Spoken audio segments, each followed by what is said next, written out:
Okay, so this is a new creator. Randomly, YouTube serviced this video to me this morning. And it says, I tried 30 days of prayer as an atheist. One thing about this has been the fact that my favorite intellectual thinkers, the most logical people I look up to, people like Andrew Huberman, Jordan Peterson, and even Neil deGrasse Tyson, all have recently moved towards faith in God. Even Alex Hormozy, who... You see what I'm saying? Yeah, he's like, oh man, I'm an atheist, but like all these dudes I respect and listen to are all like... proclaiming faith in God. Either like Christians or God curious. Yes, yes. Go ahead. Now pull it back. He says even Alex Hormozy. Now we talked about Alex Hormozy. I've interacted with Alex Hormozy. Alex Hormozy has been open in that most of his business principles will acknowledge that they come from a Christian worldview, even though he's not a Christian anymore. Even Alex Hormozy, who doesn't even believe in God, and he's publicly stated that, he always refers to biblical scripture when he's talking about how to deal with hardship in business. Now look... The atheist guy is still pointing you to scripture. Yeah. Arguably the biggest voice in the business sphere who doesn't want to have kids because he thinks he's too selfish to handle them. Yeah. Right? Whose sole purpose in life is to work 18 hours a day on his business because that's what gives him most fulfillment, is still pointing you to scripture, dog. Yeah, he's like, I don't believe in God, but when I have to lead large groups of people and bring things from dysfunctional to functional to flourishing, I actually realize that all the wisdom comes from the Bible. All of it's from the Bible. Go ahead. Looking at these people as my role models of intellectual thinking and logic really left a weird taste in my mouth because I didn't know what to think of it. I thought that the pursuit of truth and logic was the most, I don't know, noble thing to do, the most logical thing to do. And seeing them move to faith as like the crux and the basis of their actions in life really confused me, because what did that mean about how I should live my life if I want to be a more logical person? The odd thing about this experiment that I did with prayer is that I grew up loving listening to people with great debating skills. Watch this. This is so telling. So he's talking about the new atheism. He's talking about all these things. Yeah. And morals and or logic being the highest virtue. And then look at where he gets. Look at where it gets him. Four horsemen of atheism: Sam Harris, Richard Dawkins, Christopher Hitchens, these kind of people who would openly and very precisely debate on the existence of God and make it actually really seem like it was probably the most illogical thing that you could do in your life was to believe in a higher power. Now, I don't necessarily believe all those things anymore, but I also don't truly believe in God to such a heavy degree as well. I'm in this kind of like weird gray area. I don't even know what I should be doing, really. But what I've come to realize is that atheism gives me far more detriments than it gives me benefits. See,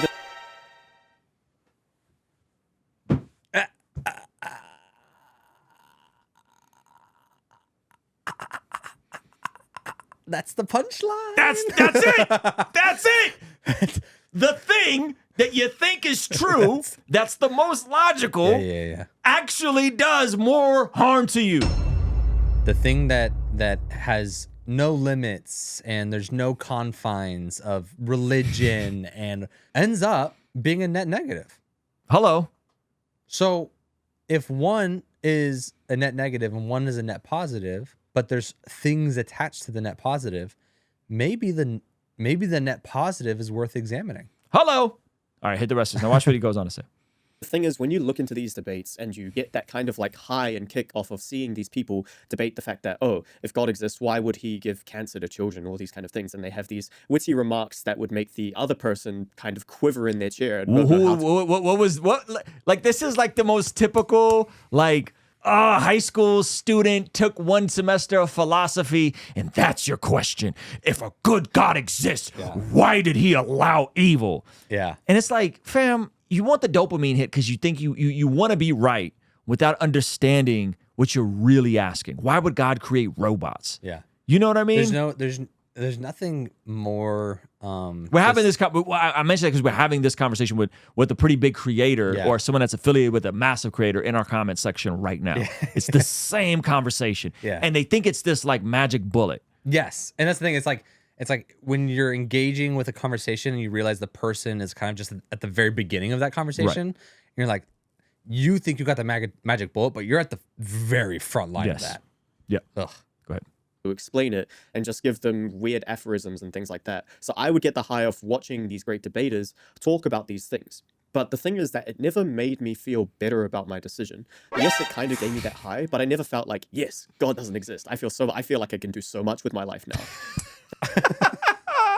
That's great. I love how honest this is. Yeah, this is perfect. I never felt like that. I felt like the complete opposite. I felt more lonely in life. I felt like, Jeez. what is the purpose of life if there is no God? And I Yeah, realized you grow purpose in life is despair and something that I have- nihilism. You grow in despair and nihilism. Because if there's no God, and he goes on to say, if there's no God, there's no free will. If there's no free will, what's the point of anything? You know? Go ahead. to design for myself. But at the same time, I would look to people who did have faith in God and they were so convinced that God had set them on this path and they had so much more content to deal with hardship that the world would throw at them. And they would refer to that hardship as a test or a challenge from God. And I thought, seeing all these people overcome this hardship, what do I have? I have to just realize that I just got unlucky in the universal lottery. I just kind of have to accept as an atheist that I'm alone in the journey of life. I don't have anything to look forward to after death. I don't know what death would be. That's scary. I remember talking to a friend at a workplace one day, and I was really contemplating this. I was like, what benefits do you think atheism gives you? And he literally couldn't think of one. And what's... That's a great point. A lot of atheists will spend all their time talking about and picking away and finding negatives with just all the religions, right? Just throwing them all into one big pot and being like, look at all these negatives that religion brings, but never actually like self-reflecting and being like, okay, you propose this idea that religion is a net negative. What are the net positives that atheism brings? And you can't just say the inverse of the things you just said. Yeah, and let me just say this. Let me just say this real quick. People like the tension of evil is a hard question that people are dealing with, right? And so I think people are like, oh my gosh, why would God allow evil? Okay. Yeah. Here's the flip side. Okay, real quick, I need you to know about something that is going to expire October 11th, and I don't want you to miss it. As we come out of a tumultuous and divisive election season, it is my heart that we can be the hands and feet of Jesus and live a life that blesses God. And that is why we are having the first ever in-person Bless God Summit, the solution to the culture war. To not just be Christians who are reactionary to whatever is going on, but to live a better story and build better culture. And to be the solution to the culture war, I've brought in some of your favorite YouTubers, podcasters, speakers, and apologists to equip us by speaking at this 3-day event. This isn't going to be like the typical Christian conference, as we'll be doing something that is interactive, social, and giving us an opportunity to connect with each other and some of the speakers and performers. And this is all happening March 27th, 28th, and 29th at the beautiful Westin Spa and Resort in Carlsbad, California. The good news is we got the prices down to the bare bones to make sure that our day one supporters can get a bit of a discount so you can bring your whole family. Now, the bad news is this price is only available until October 11th. So don't miss the best time to get your tickets and go to blessgodsummit.com now. Much like a parent has a way broader perspective of whatever their child is going through, I believe God, who's outside of space and time, has a way broader perspective of what we're going through than we have right now. The issue with all of our lives, to some degree, is that when we consider the present feels so permanent. Whatever suffering you're going through feels so permanent. And so to me, it's always better to have kids, even if they'll rebel, sin against you, leave the house someday, make bad decisions, than not to have kids. Yeah. Yeah. You know what I mean? It's always better to have kids than to not have kids. And so if I don't have kids because I want them to be robots and always be obedient. I have kids because it's a blessing in having kids, and I'm willing to take the risk of having kids, and they're free, autonomous beings that will sin against me. And I know they'll sin against me, and I know they'll make mistakes, and I know they'll make a mess of their life or whatever. And oftentimes I'm okay with that risk because there's a greater narrative. And I think we're so caught up in the present moment that we don't understand the grand. And I know this is sounding insensitive to people who are like, but you don't know my life. I don't know your life. And you didn't know my life when I was being abused and I was being assaulted and my dad wasn't there. My mom was an alcoholic and I had a decade of hell, like pure hell. You didn't know my life then. But I will tell you this, as someone that's now pulled back, and I'm not in that present moment that feels so permanent, I'm glad that God allowed me to go through that stuff. Even though while going through it, I was like, there's no God. There's no God. He hates me. If there's a God, he hates me. Cooking. Right? And so I think that's that question of like, well, why would God allow evil? Is like, first of all, you have no grounds to stand on to judge God on what isn't evil. Yes. Where Where do you even get your definitions of evil or good from? Yeah. Second of all, God is outside of space and time. So even when people are dealing with awful things, there's another life to come. There's another eternity past that they're going to experience. And so if my son has to go to the dentist because he hasn't been taking care of his teeth and he has to go through something uncomfortable, I, as a good father, allow him to go through the thing that is uncomfortable. But I know that this is just a blimp. This is just a vapor in time. Yep. And the macro of this moment isn't going to define everything about him. And so I think like this issue of evil, like, yeah, it's a fair issue. It's a tough thing to grapple with, but we're forgetting that there's a God that is outside of space and time who's good and yet can use bad things to happen for good. And that's actually the motif of scripture. Bad things happen, God takes them, uses them for good. Yeah. You know? So anyway, so someone was like, why do we create robots? We create robots because we're lazy. We create robots because we need people to do stuff for us. Yeah. Right? Yeah. That's why we create robots. God doesn't need robots because he's eternal, he's all powerful. He doesn't need robots. Yeah. He created creatures that he wanted to be in relationship with. That's different. Hey, like, if I was being honest, I would say, like, it makes you a more critical thinker. You can use logic to a better degree, blah, blah, blah. But honestly, how has that helped me live a more fulfilling life?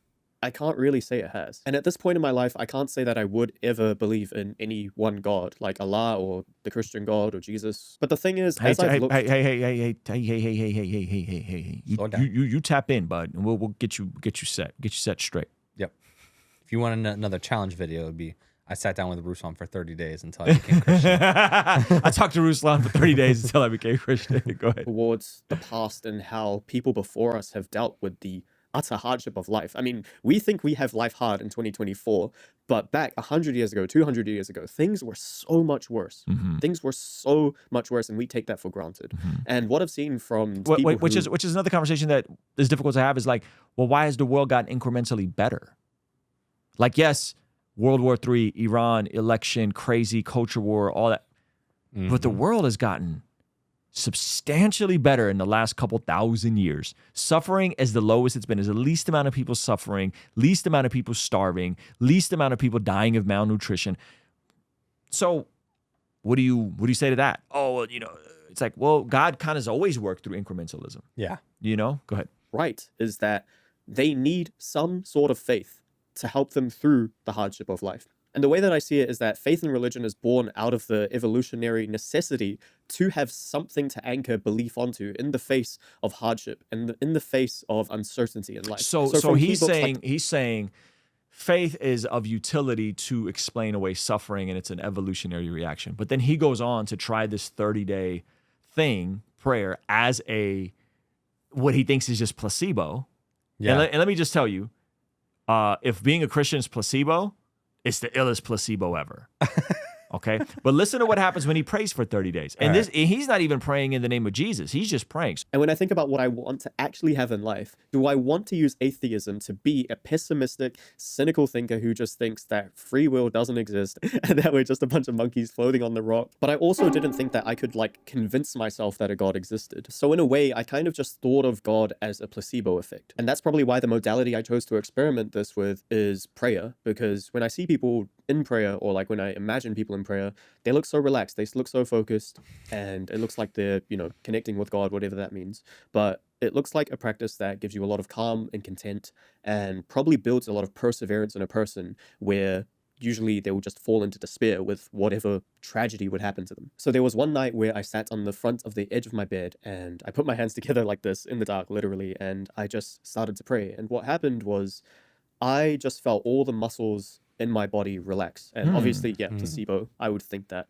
But honestly, after that experience, it just felt so relaxing and so calming and so content. And just to be clear, I do a lot of meditation. So when you could usually think oh, you can just get that same result from meditation, this was completely different. Wow. And I'm sorry, but I don't... Interesting, right? I was going to say, I was like, I wonder if there's a meditation crossover, but he said it felt different than meditation. This was completely different, he said. Wow. I don't know how to logically explain exactly why, but I knew I wanted to have that feeling more and more. So I decided that I would experiment with 30 days of prayer and just see how it went. And every time I did feel that feeling, I will admit that after the first 10 days, it felt all the same. But as it went on, it got less and less. And I guess I hedonically adapted to that feeling of that relaxation. And so when that time came, I decided that when I would pray, I would just think of gratitude. Because honestly, I consider myself a very lucky person. Everything that I've tried to do in my life, I have had pretty good success with it. So remember what he said at the beginning of the video. Oh, maybe I just didn't win the genetic lottery and I'm going through life alone and all this kind of stuff. Now listen to where he's saying his mindset is after he starts praying.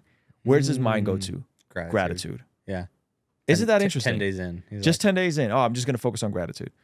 You know? And so again, like, that's crazy. it's interesting. So I say all that to say, like, I think there is a practical utility to this, but it's not just a placebo. It's not just a practical utility. Like, it's actually true. Like, this stuff's actually real. Like, Jesus said that the thing that makes a Christian story unique is that the myth is fact. You know what I mean? I left him a comment on this. Let's see what his response to me was. He said, love that you're processing this before the world. You are right. Atheism doesn't serve you. As a former atheist who asked all the hard questions prior to the Christian faith, it's even better than placebo. Try writing your prayers down and review them later. So he replied, Life Game Design. I've never thought about writing my prayers down. That's something I'd be keen to try. For the month after this, I started praying with my girlfriend every night who is Christian. It feels so good for both of us every time. Hey, man, if you ever want to tap in, brother. Hey, man. Tap in. Okay. Yeah. Props to him. Props for atheists being vulnerable and just like, you know, because here's the thing. Say you're a skeptic, say you're an atheist, say you're asking a hard question. Pretend to be Christian for a month. Read your Bible every day. Pray every day. Preferably jot down your prayers. Go to church once a week and go to some sort of midweek Bible study. Hello. Listen to gospel music every day or worship music every day. You do those 5 things for a month. You mean tell me your life's not going to get better? You mean to tell me your perspective's not going to change? I have a family member right now who started going to church even though they didn't feel like it. And within 6-7 weeks, everything about their life is changing. They got a promotion at work. They feel better. Yeah. Like everything is changing. Oh, that's funny. And it wasn't because they wanted to. They didn't feel like going. They went anyway because it was like, look, you going to church. Yeah. And now everything has changed about their life. You know what I mean? Yeah. So it's like, that's one hell of a placebo. Yeah. Excuse the French. Yeah. And you know what he even admitted in his comment? If you want to have a way to feel good with your girlfriend every single night, just pray. No, don't do that. Just pray. No, don't do that. I'm saying that's a great solution. The world's saying have premarital sex, and we're saying just pray. Just pray, man. Okay. Hey, thank you so much for checking out the video. Comment down below and let me know what you think. And be sure to check out this video that YouTube is recommending just for you. Let me know if they nailed it. All right? I'll see you over there. Peace.